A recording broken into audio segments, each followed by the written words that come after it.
What are your thoughts on homeschooling? I love it. I mean, I'm out in the campaign trail, and I can spot a homeschooled kid from a mile away. They come up, they talk to you, they look in the eye. I'll say, are you homeschooled perchance? And they're like, yeah, I am. Been homeschooled. And then the mom will say, I'm homeschooling them for 3 years, started with COVID. And really bright kids, bright kids. Isn't it crazy that the institutionalized learning facilities funded by our taxpayer dollars are stunting children and inhibiting them? And that you can see it in a homeschooled kid that they're better adjusted, more mature? You know, the school, what do they call it, the teachers union, they're having their national meeting right now. And can you believe they're trying to push for masks again? Wow. It's just sick. It's absolutely sick. In the public schools? Yeah, that's one of their agenda items. Insane. It's like, are you serious? Are you really? Do It's you want sadistic. nobody going to your school?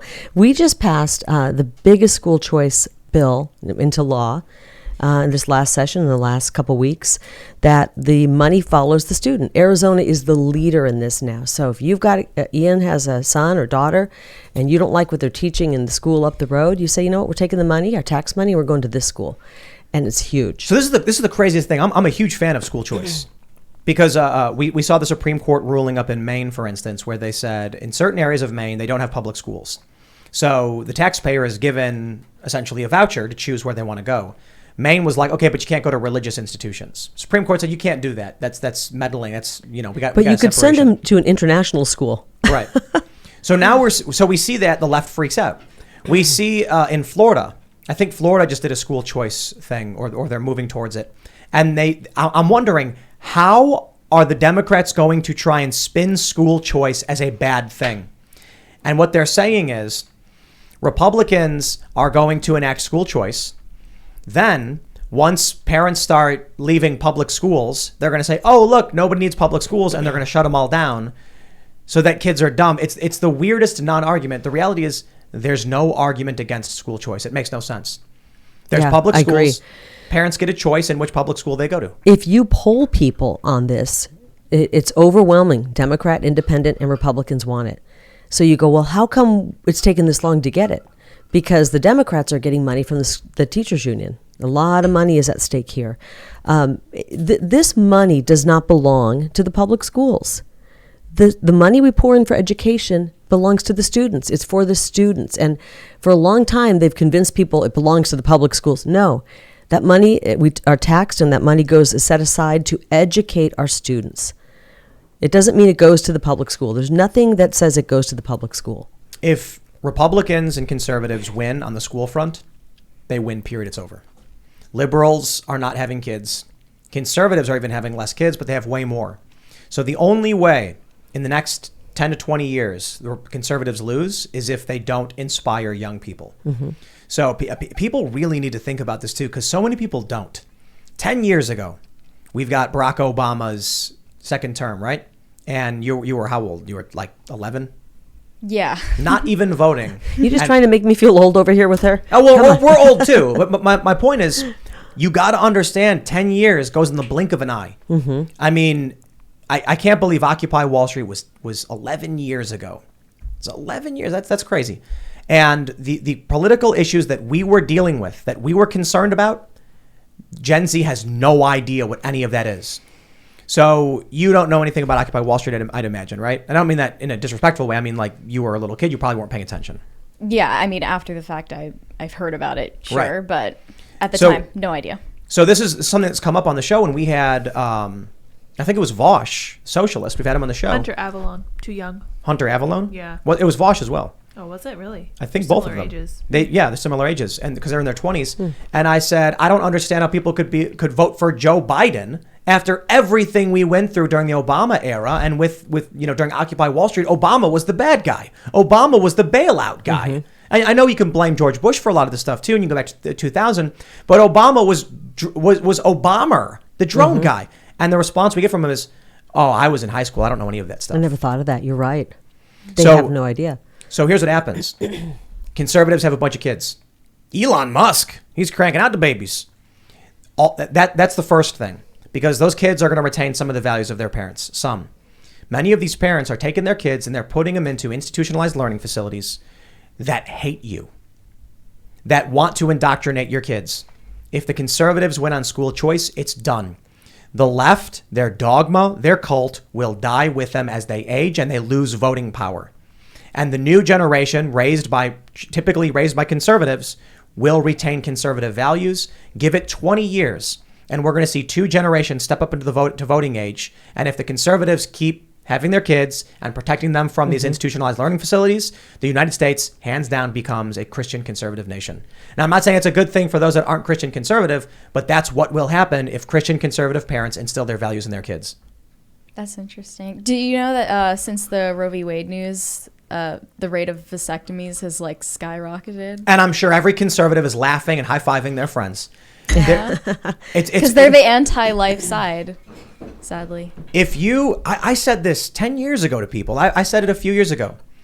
If you are even 1% more likely to get an abortion, let's say you have 50 Democrats and 50 Republicans, and the Democrats are 1% more likely to have an abortion over a long enough period of time, the Democrats will cease to exist and the Republicans will keep having kids, because it's just basic math. But it doesn't. It's not just abortion, though. They're also, I'm hearing a lot of people saying that are liberals saying, I don't want to have kids because of the climate change, and I'm just worried about the climate.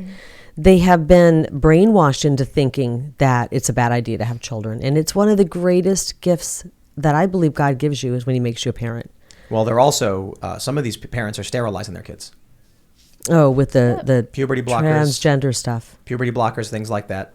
And doctors who go along with that, really, we need to look at their medical license. It's what the surgeries especially on cruel. minors. So you look at where we're going, and this is why I stress again, the school issue is the most important. I don't know if conservatives totally get it, Yeah, but that is a great point. I mean, that was deep and that was true. The saying is, socialists don't have kids, they have yours. If people are conservative and they have kids and they put them in a college, don't be surprised when your young, beautiful blonde daughter comes home with a shaved head, tattoos, gauges, and is screaming that you're evil. This is the craziest thing to me, because I've seen these stories where a guy, he posts on Reddit and he's like, my daughter came back from college and she hates me. I don't understand why. Yeah, and it takes, they go there in August and by Thanksgiving they come back and they've changed. Yep. Got to protect them. Yeah, I think it's great. And we're on the way. We're doing great things in Arizona. It's where the charter school movement really began. And we are going to be the school, I call it school freedom, education freedom state. And any way we can make that better so that our kids are getting a quality education, not a brainwashing. And in my plan for education is we have what we'd like to push is a dual track education. So after 10th grade, you decide, hey, we're going to go the 4-year college route, or do we want to go and get skills training, trade school, vocational, certification? There's no reason we can't get our kids out of school at 18 and have them ready to take on the world. Most of these jobs don't require college. As a matter of fact, college sets you back from achieving the American dream because you're in a heap of debt. And look at, what do we say, 18 years old, James Monroe. These young founding fathers of ours were doing big things. Created a country. Yeah, it took on a monarchy. Yeah. Wow. Yeah. So we need to get our kids ready at 18. I talk to industry leaders every week, and they say, we've got great jobs. They pay $80,000, full benefits. You know what? Nobody to fill them. You know what kids need? Jobs. The jobs are out there, but they're not ready for them. And we should get them ready in high school. I mean, children need jobs. Oh. But I'll clarify too, because I know that the left loses their minds, because some Republicans said that and they were like, child labor in the mines. Oh man, we worked so hard as kids. I mean, up at 6 a.m. on the weekend, chores. It was crazy. Exactly. So I worked at my family's business. My mom opened a cafe. Didn't survive all that long, but a couple of years. And I think I worked something like 10 hours a week working with the family business. That is what kids need. You don't want kids doing backbreaking labor. You don't want them working in factories and anything crazy like that. I was making sandwiches and ringing up people's coffee. But you want some responsibility. I think they can do some backbreaking work. There's not a damn thing wrong with that. Oh, no. Oh, of course. Like, I mean, dad's teaching their kid to chop lumber. Yeah. Kids mowing the lawn, kids carrying stuff and moving bricks. That's all fine. I'm just like industrial machinery. There's a reason why we say, hey, we don't want the kids. Well, we don't want our kids going off to work in a factory at age 9 and 10. No, but we want them when we were little, my dad would mom. wake us up. We heated our home partially in the winter with wood. And so we had to, split wood and cut down trees and do all that. And it was fun? up at the time, I dreaded it. I'm sure I complained the entire day. We'd get up at 6 a.m. We're there. You know what we were paid? A soda.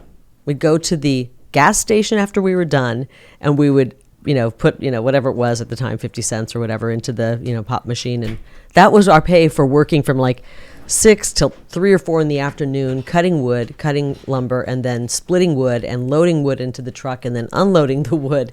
But I'm so glad I have that understanding of how to even do that. Kids need work. They need to, paper routes they used to do. We don't have that anymore. We need things like that. The greatest thing about a paper route, it was the collection part. Do you remember? I mean, I don't know if you're old enough to remember that the paper boy would, ride his bike, throw the paper, and then at the end of the week, when we were little, he'd have to come knocking at the door and collect, whatever the payment was for the paper that week. Yeah. Can you imagine you're doing debt collection at age 10? When I was a kid, we would go door to door mowing lawns and shoveling snow. That was like a normal thing where I grew up. So whenever it would snow, we'd get excited and be like, let's go make some money. We can make some dough, yeah. And then we'd knock and some middle-aged dude would come out and we'd be like, can we shovel your walkway for money? And it's like, yeah, I'll give you $10. And we're like, yes. Got it. That's awesome. I wonder, do kids still do that? Did you do that? Do you know anybody who does that? My brothers definitely did. Yeah? Yeah. That's good. Things like that are good. Kids need that stuff. I wish we would have done more of that with our kids. If they're watching, they're probably like, Mom, please don't talk about us. Don't. But we didn't push that. We didn't have to do that with our kids. And I regret that we weren't pushing more of work around the house and things like that. Both of my kids do work, so that's great. But people are just so afraid to let their kids out of the bubble. I think that's it. The stranger danger is huge now. Oh, yeah. I never really taught my kids that because I didn't want them to look around and be afraid of people. I mean, there are obviously bad people in this world. In the public schools. I wanted them to know if they ever got lost and you're at a ballpark or whatever and they got lost, I wanted them to know that, 99.9% of the people, if you just go up and ask them for help, are going to be helpful. So I always trained them, go find another mommy. Yes. And tell her you're lost. But don't panic. Just find another mommy and she'll help find, because I always knew another mom would help if they see a child. Right, thanks for checking out this segment from the Timcast IRL podcast. But if you want to check out the full show live, tune in Monday through Friday at 8 p.m. And if you want more special access content, head over to timcast.com and become a member. Your membership helps sustain this company, keep our journalists employed, makes this show happen, and you will get access to exclusive members-only segments of the Timcast IRL podcast, and there's a massive library to check out. So again, go to timcast.com or tune in Monday through Friday at 8 p.m., and we'll see you all there.